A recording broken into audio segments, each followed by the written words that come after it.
All the used motor oil we got gets sucked up into this thing. Come on back here, I'll show you.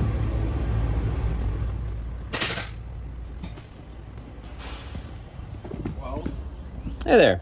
hey. I'm just showing them the used oil. Okay. Yeah, 12. All right. It doesn't seem like it's been that Gets long. sucked out of the used oil barrels and all the way down here into that truck. That's pretty neat. That's how we get rid of our used motor oil.